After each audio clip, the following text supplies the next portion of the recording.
What is going on, gang? Happy Saturday. My name is Kinsey Ray, and I'm excited to talk about one of the most common questions that I get from parents. I get DMs about this almost daily of what should I do if my kid is struggling with their mental health?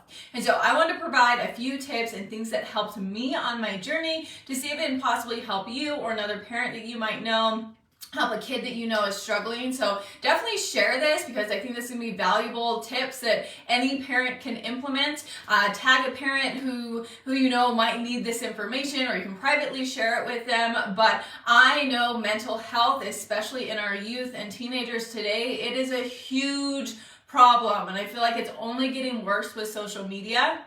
I think about my own experience with self-harm as a teenager and my challenges with struggling with depression and worthiness and not feeling good enough as I was growing up as a teenager. That was so hard without social media.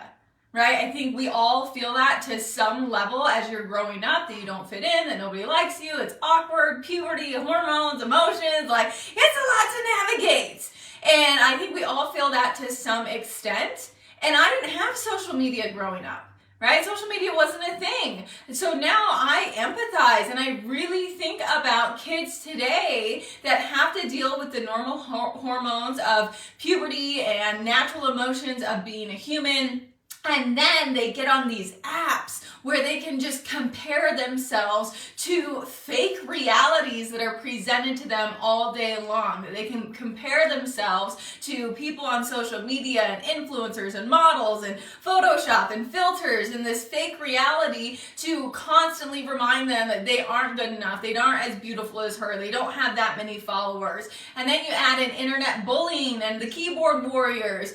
It's tough growing up right now. Like, I empathize for teenagers today. I empathize for our youth today. And I'm not surprised mental health in our youth and teenagers is severely struggling because we are not given the proper tools of how to navigate our emotions in a healthy and positive way.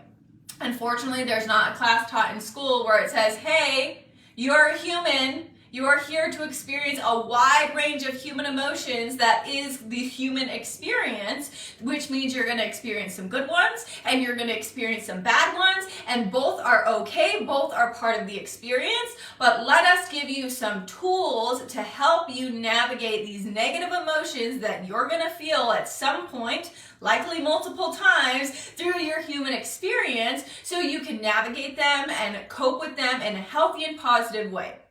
That's not taught. It's not taught. And so we're left to fend for ourselves to figure it out.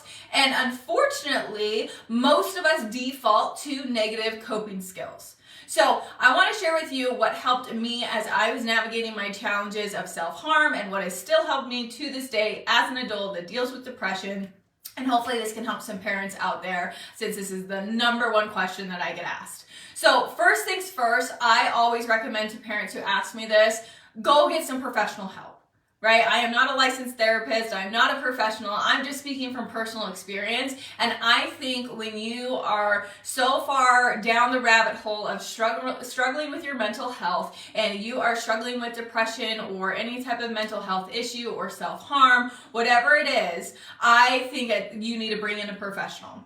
I'm so thankful for my parents once they figured out that I was struggling and we realized that we needed to address what was going on with my mental health, and I was in a really dangerous and scary space, that they took me to a professional therapist and allowed me to have that professional help and that outlet. For me at the time when I was 15 years old, the last person I wanted to talk to was my parents. And I think that's true for every teenager, right? We don't want to talk to our parents. Our parents don't know anything. Oh my gosh, mom and dad, leave me alone. You could never possibly understand what I'm going through. Obviously, as you get older and you grow up, you realize your parents are the most amazing humans ever, and that they do know what they're talking about, and they have experienced a lot of what you have, and we lean on them so heavily as adults. At least I do. Growing up, now I have a phenomenal relationship with my parents. But that wasn't the case when I was a teenager. I didn't want anything to do with them. I didn't want them up in my business. I didn't want to talk to them about what was going on. And so I was super thankful to go talk to a therapist because it allowed me to have a third-party resource to vent to talk about my problems, to have this safe space to say whatever I needed to say. And maybe that was stuff about my parents. Maybe it was stuff about my family. Maybe it's stuff about my friends that I didn't feel safe to say those things to anyone that I personally knew because it could get back to my friends, could get back to my parents, could get back to the person I was talking about. So I think professional help is so critical if your child is really struggling. Like I said, whether that's just mental health, thoughts of suicide, self-harm, whatever it may be. I think professional help is such a great tool to teach your child how to talk through their emotions, get it out from up here, out of their mouth. That helps tremendously, right? And once again, we aren't really taught great communication skills.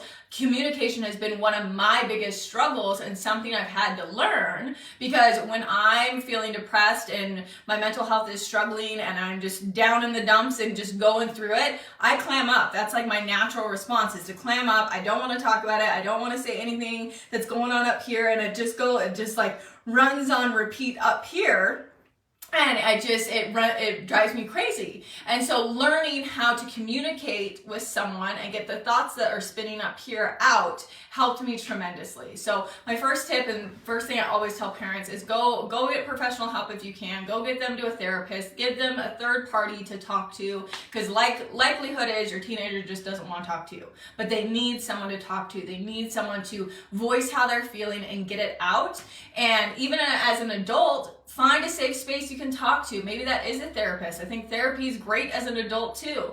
Communicate with your spouse. Like learn how to get the thoughts up here out of your mouth. And for me, this day and age, that still helps. When Taylor gives me a safe space for me to open up, say the yucky thoughts I'm thinking, talk through the feelings that are coming up for me, just getting it out feels so much better. So that's tip number one. Tip number two that really helped me is learning how to change the conversation inside my head. And this was a self-taught practice. And so I wanted to share with you how you can help your child do this. And I think a really powerful activity that you guys could do together to teach them how to change the conversation going on up in their head. So I used to just think the worst thoughts about myself. I used to just have this negative conversation on repeat up here, telling myself all the terrible things about myself, that I was ugly, I wasn't beautiful, nobody liked me, I didn't have any friends, on and on and on and on and on and on. It was just negative, just toxic thoughts going on up here. And so likely, if your child is struggling with their mental health, the conversation up here probably is not that positive. Obviously, you can't read your kid's mind. You don't know what's going on in their head, but I would bet if they're in a negative mental space, if they're not wanting to live, if they're struggling with self-harm, their conversation up here is probably not positive. So we want to help them rewrite the conversation up here, rewrite the things that they're thinking about themselves, rewrite the things that they're saying about themselves, because I believe the things that we think about ourselves and things we say about ourselves absolutely shape our reality. So I actually had a friend reach out to me the other day asking this exact question, and this was the tip I gave her, so I wanted to share it with you guys, that obviously it's hard to just rely on your kid to be self-accountable, to say, okay, think positive thoughts.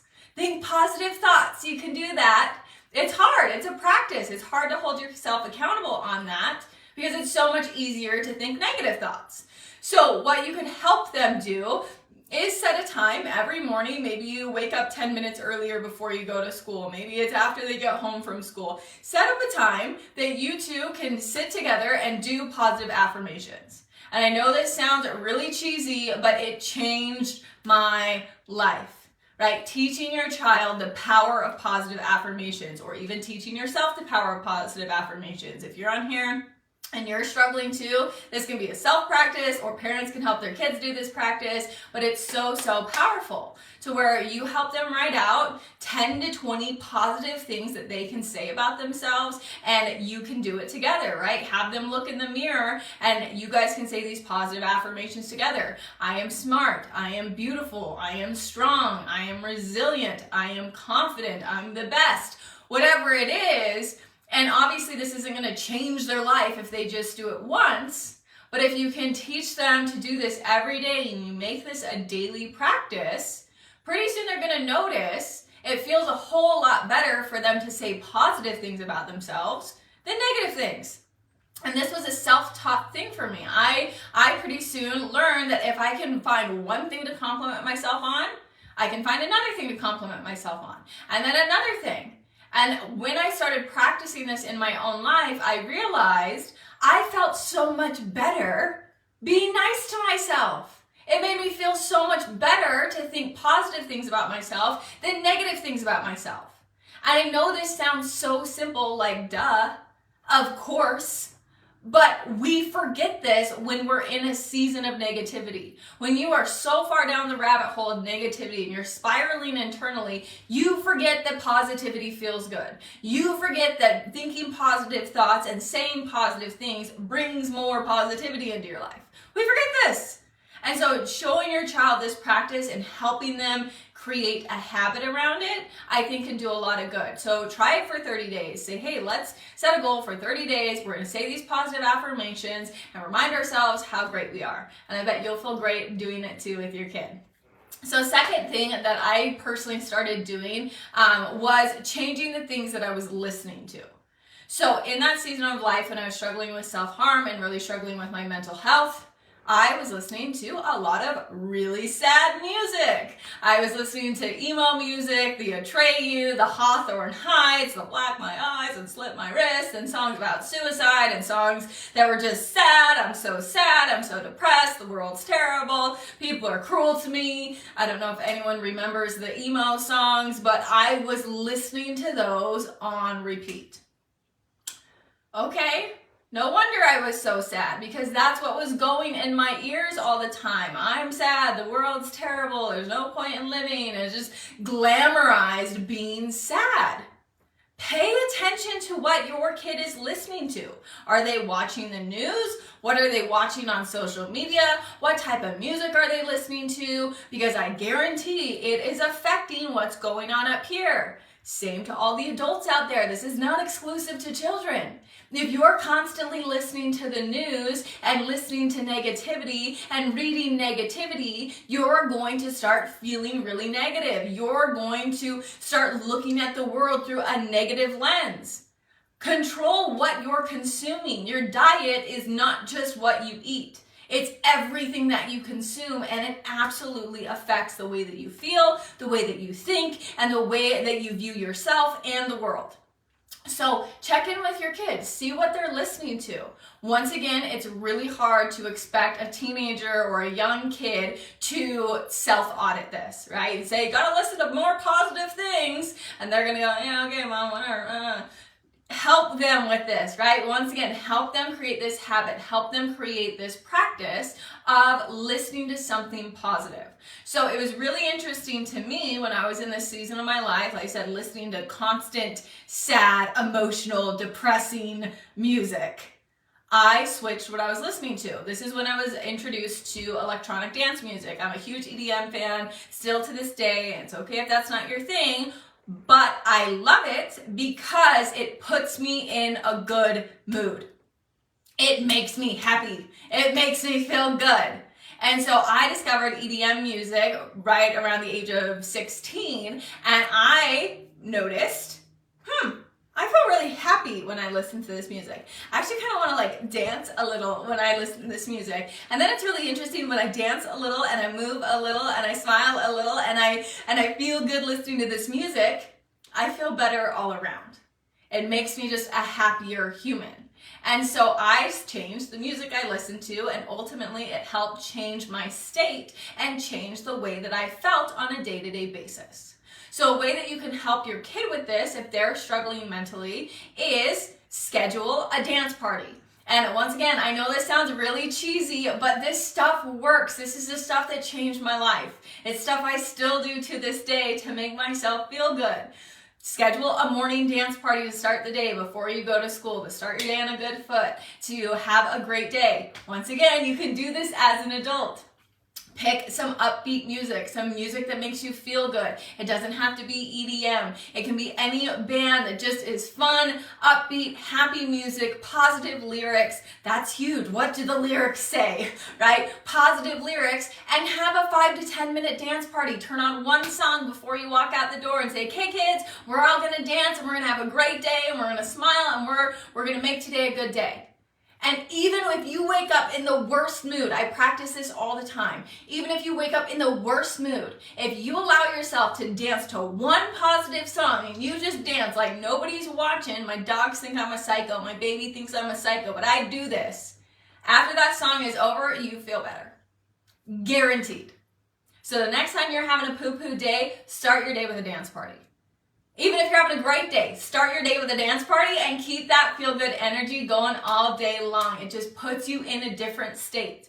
Why do you think Tony Robbins at his seminars makes people get up and dance and have a crazy party and you're constantly moving, you're clapping your hands, it's upbeat, positive music? Why does he do that? Because it puts you in a different state. It changes your energy. It makes you feel good. It changes your life. So do it. Start your day with a dance party, and you can create a practice with this and a daily habit with this with your kids. And what a fun bonding activity to have a quick 5-minute dance party to start the day. You could even have a quick 5-minute dance party when they get home from school to shake off any maybe negative energy they got at school. And I think this will change a lot for you, and it will just teach your kid, oh my gosh, when I listen to positive, happy music and I dance and I move my body, I feel good. And guess what? When they can learn these practices and you can help them create a habit around this, it's going to help them create that habit on their own, right? So last thing that I want to share with you guys that you can do to help your kid if they're struggling mentally, same with yourself, is pay attention to when they are in a bad mood, when they're having a bad day, when they're struggling with negative emotions, because once again, we're human. We are here to experience emotions on all ends of the spectrum, good ones and bad ones. Bad emotions are inevitable during this journey. So pay attention to when they're having a bad day and help them redirect that emotion and process it in a healthy and positive way. So another example I always give parents when they ask me about this is they say, pay attention to when they are having a bad day and you can tell they're in a mood, and help them find a positive emotional coping skill to navigate that emotion. And this is going to be different for everyone. So you're going to have to play around, or maybe you know what makes your kid happy, what activity just brings them joy, and help show them that when they're feeling that yucky emotion, let's go do X to help ourselves feel better. Because self-harm is just a negative emotional coping skill. And self-harm is not just reserved for cutting. Self-harm is violence, it's pulling out your eyelashes, it's pulling out your hair, it is binge eating, it's binge drinking, it's substance abuse, it's alcohol abuse. Self-harm, it shows up in so many different forms that us as adults, we still use them. How many people after a long, hard day at work instantly go turn to alcohol? How many people after when they're having a hard time in life, do they go use substances to make themselves feel better? Or when you're having a bad day, you just binge eat food, or you binge watch TV to make yourself feel better. But they're all damaging activities. They aren't positive activities. They don't make you better. They might make you feel better in the moment, but you end up feeling crappier afterwards. Like, oh my gosh, I can't believe I just ate that whole bag of Oreos. I'm so stupid. That is a negative emotional coping skill. Or you go drink a whole bottle of wine after a long day. The next morning you have anxiety and you feel terrible about it. That's a negative emotional coping skill. And so if we don't teach our kids these positive emotional coping skills while they're young, they are going to find a coping skill. And like I said, most of us default to a negative one, and they're going to have to figure it out as they get older. So we need to teach kids positive coping skills when they're young, because negative emotions are a lifelong thing. And whatever you pick your thing to be will become your habit, that every time that you have a negative emotion experience, you're going to default to that habit. You're going to default to that habit. You're going to default to that habit, and you're going to have to rewrite that habit and change it. And it's a lot harder to change a negative habit. Not impossible, but it's hard. If anyone's overcome addiction, it's hard to change a negative habit, right? It's not impossible, but if we can just start with the good ones and teach them positive emotional coping skills from the get-go, well, great. They can have that tool for the rest of their life as they have to navigate negative emotions. Does that make sense? So, for example, when you notice your kid is having a hard day, you can say, hey, let's go for a walk. Hey, let's go jump on the trampoline. Hey, let's journal or draw, or teach them to punch a pillow or scream into a pillow. Release that emotion in a healthy way. Just like if you have a bad day and you go to the gym because you know that'll make you feel better, awesome. That's a healthy, positive emotional coping skill. So find what brings your child joy, find what helps them feel happy, and it could be a dance party. That could be the new habit they create, that when they're having a bad day, they're just going to go turn on some loud music, dance like nobody's watching, to shake off the emotion and move through it. So negative emotions aren't bad. Negative emotions are not the enemy.